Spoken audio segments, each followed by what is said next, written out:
We're so honored to be here interviewing veteran authors from all around the military connected community who are telling great stories today. It's been a fun-packed day, and we're continuing that journey here with Quentin Davis. Quentin, welcome Thank you. to VGA, and welcome Thank you. to the Military Author Takeover. No, I've been excited to talk to you. I know we have probably talked for the last hour before you even got onto the stage, and a lot of side conversations. And I know we're not old, we're seasoned. So we've had some Facebook DM messages between each other, you know. So no, I've been excited to talk to you today about this. So, own purpose. The title of your book, and purpose is I love anything that's surrounding purpose, but I was excited to dig into Own Purpose, which is a leadership guide for emerging leaders, emphasizing observation, humility, discipline, intentional development over authority, right? Mm-hmm. So, practical frameworks, some good stuff in there for leaders across. We're going to get, after that. So before we do that, I want people to know a little bit about you, Quentin. So give you a couple of minutes here to talk about yourself. Well, thank you, Todd. First, before I get to talking about myself, I want to thank UND and Columbia Southern for hosting and this beautiful venue at Veterans Growing America. Just thank you for having me and my wife here today. Me from Miles Road, Summerville, South Carolina. That's South Carolina. Stand up. Summerville. What are you talking about? Been a whole lot of places, done a whole lot of things. Super honored and proud to be here. Feeling a little bit vulnerable, right? It took me a minute to put together On Purpose. But I will say this to anyone that's watching that are parents. What you pour into your kids, it matters, right? I am the byproduct of my mom and my dad telling me I could be anything that I wanted to be. I was just crazy enough to believe them. And that's how I ended up here. No, I appreciate that. A powerful statement you just made there. I truly believe that. So, as we dig into, Own Purpose, why? So what was the moment? Why Own Purpose? Why that title? Why that direction as your first outing as an author? I'll start by saying this. You and I, we had a sidebar conversation, about the leadership space. I've read a lot of different leadership books, but it's always targeted toward, that upper echelon, people that have been doing it for a while. I wanted to put together On Purpose, and it took me 12 years to put it together because I needed to live the experience, right? I didn't want to just get out there and just write thoughts. Now, for those that pick up the book, don't think that I've mastered everything in there, right? I definitely haven't, but these are just observations that I've picked up over the years and different experiences. The target audience is those individuals that have never led before, right? Those individuals that are just stepping into leadership for the first time. I use example, you're a line cook and now you're about to be a shift supervisor, right? Where do you start? Yeah. You don't just get to show up and say, hey, I'm the boss now, do what I say. I wrote it, I kept it short and simple. One of my daughters was the editor. It was longer, and she told me, Daddy, people aren't going to read that, right? Good kid. Good kid. But I wanted to meet emerging leaders and people that aspire to lead where they are, right? And give them something that is not going to give you the answers, but some of those hard lessons that we all have learned growing to become the leaders that we are. How can we shortcut that? You can't make up for experience, but let's give individuals context. Yeah, you said something there. You can't make up for experience. How critical is experience? Oh, experience is everything, right?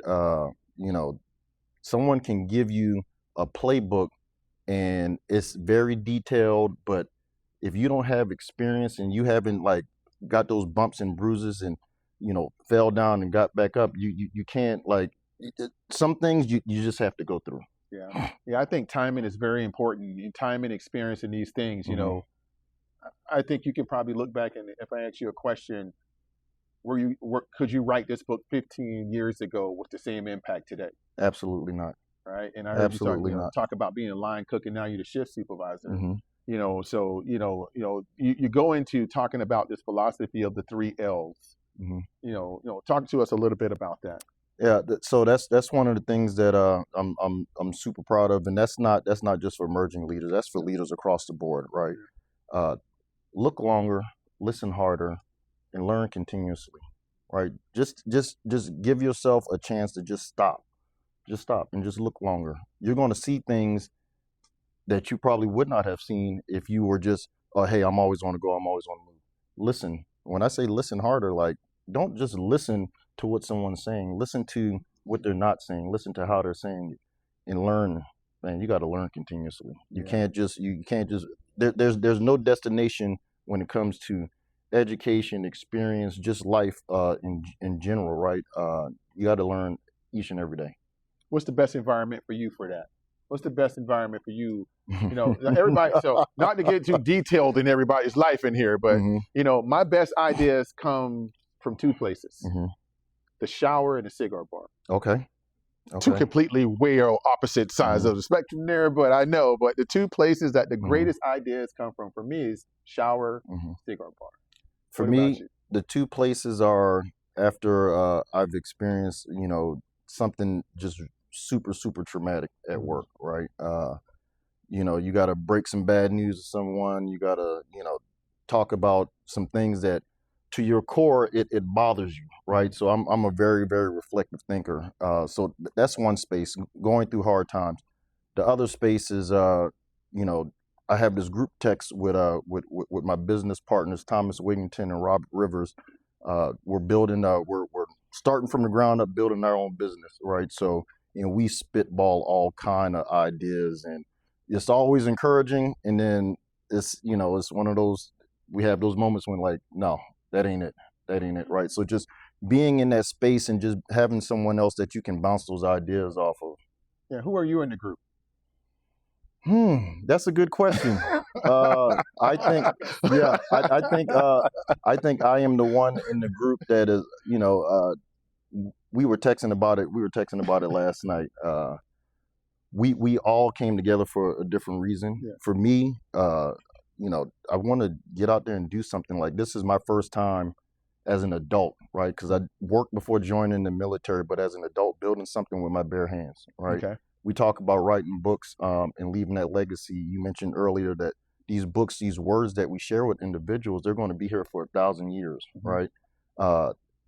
This business that we're building, man, I hope it outlives all of us. So I think I might be the driver, the ambitious one, like, hey, let's get out there and let's get it. So I'll say that that's the role that I play. Like, hey, let's really, really go and do this.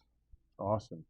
So, On Purpose talked about a lot of great things. I love the 3 L's. So what do you think the biggest mistake first-time leaders make? Thinking that they've arrived. Man, you answered that super quick. Oh yeah.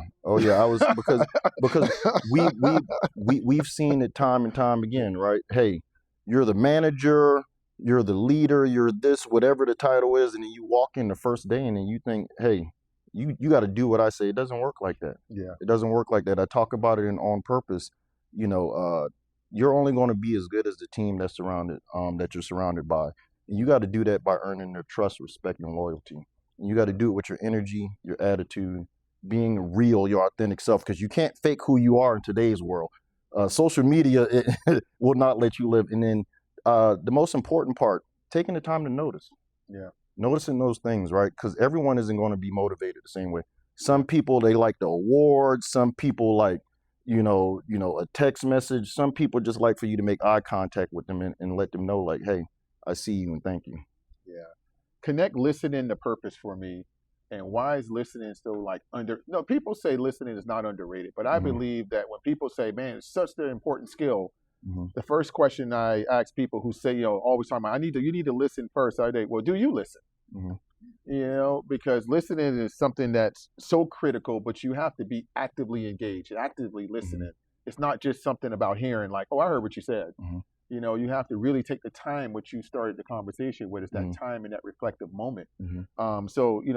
Why is listening really underrated? Like, people say it, but it's not really like taken seriously sometimes. Because I think people don't understand the power of listening, right? When we take the time to actually listen to someone, that's actually seeing them. That's more than just hearing them. That's how you express that you care to someone, by actually taking the time to listen. Yeah. I forgot. I was about to say a quote, but it was about to be so wrong, so I wanted to say it. I was like, I know in my brain, I know what to say. Like something, squint with your ears or something. Anybody know that quote? Totally wrong quote. Listen with your eyes and look with your ears. Well, and speaking of, quotes, because one of the things that you did mention in your book, and I just want you to kind of key us in on that before we wrap up. The student always goes further than the know-it-all. Mm-hmm. Again, the student always goes further than the know-it-all. Mm-hmm. What do you mean by that? Talk to us about that. Learning continuously, right? If you approach any situation in life, and it's not just leadership, it's not just work. If you lead with humility, mm-hmm. right, and you go in and you say, hey, I don't know, I don't have all the answers, and being humble enough to go to someone that is the expert or someone that may know, that's going to get you a whole lot further than like, hey, I got this, right? Mm-hmm. A lot of times we were taught fake it until you make it. Worst advice ever. Yeah. Worst advice ever. I'm gonna give you a pound on that. Yeah. But if you said that's the best advice ever, I probably would have walked out and went to Wegmans. Yeah, that's great that you recognize that, because even as senior leaders, we have to have the humility mm-hmm. to, ask questions, and mm-hmm. If we don't know something, have the humility to admit that. Yeah. A lot of times as senior leaders, we learn from the younger individuals. And yes. So I'm sure that you're still doing that now in uniform. So that's awesome. All right. Well, On Purpose, where can we find your book? Where can we buy it? How can we connect with you? You can connect with me at my website, QuentinDavis1.com. That's QUENTIN Davis1.com. You can also connect with me through our company's website, QTRFoundry.com. Perfect. You can find On Purpose at Amazon, Books A Million, any place that you go to purchase books. Yeah. Perfect. We'll be purchasing some books today from you. So we appreciate you, everybody. Mr. Quentin Davis. Thank you.